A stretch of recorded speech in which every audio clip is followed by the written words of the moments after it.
বাংলাদেশের সঙ্গে চীন ব্যবসা বাণিজ্য বাড়ানোর পাশাপাশি কৃষি ও অন্যান্য গবেষণায় সহযোগিতা করতে আগ্রহী।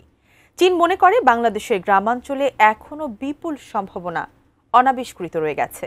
কৃষি প্রধান বাংলাদেশে গবেষণাকে আরও উন্নত করতে পারলে খাদ্যে স্বয়ংসম্পূর্ণ হওয়ার সম্ভাবনাও রয়েছে। বিস্তারিত থাকছে জান্নাতুন নাহার জেরির ডেস্ক রিপোর্টে।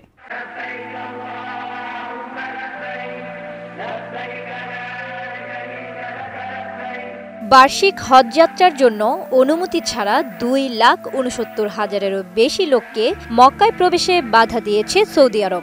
এর মূল কারণ অবৈধ ভ্রমণকারীদের বিরুদ্ধে দেশটির কঠোর অবস্থান।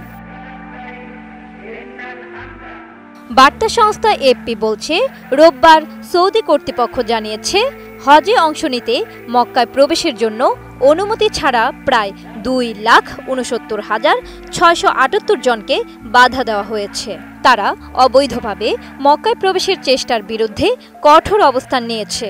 সেই সাথে বিনা অনুমতিতে হজ করার পরিকল্পনার অভিযোগে এসব মুসল্লিদের বের করে দেওয়া হয়েছে।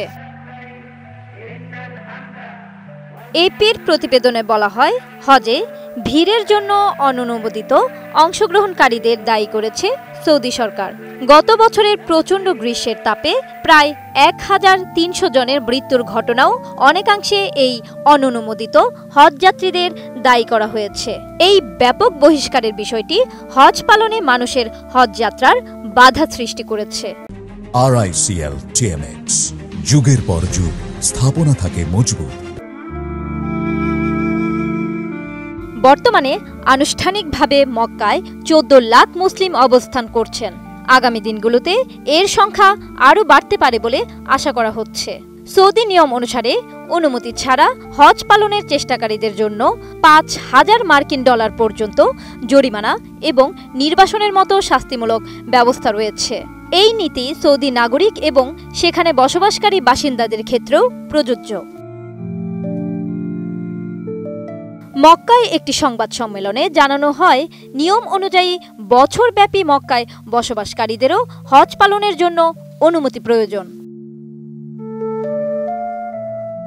এপি জানায়, হজের নিয়ম লঙ্ঘনের জন্য 23,000-এরও বেশি সৌদি বাসিন্দার উপর জরিমানা আরোপ করা হয়েছে এবং 400টি হজ কোম্পানির লাইসেন্স বাতিল করা হয়েছে। সৌদি কর্মকর্তা লেফটেন্যান্ট জেনারেল মোহাম্মদ আল ওমারি জানান, কড়া নজরদারিতে রয়েছেন দেশটিতে অবস্থান করা হজযাত্রীরা। যারা নিয়ম অমান্য করবে তাদের বিরুদ্ধে কঠোর ব্যবস্থা গ্রহণ করবেন তারা। এর আগে বাংলাদেশ সহ মোট 14টি দেশের জন্য ব্লক ওয়ার্ক ভিসা সাময়িকভাবে স্থগিত করেছে সৌদি আরব। দেশটির মানব সম্পদ ও সমাজ উন্নয়ন মন্ত্রণালয়ের সিদ্ধান্ত অনুযায়ী এই স্থগিতাদেশ 2025 সালের জুন পর্যন্ত কার্যকর থাকবে। জান্নাতুন Nahar Jerry, desk report, ATN news.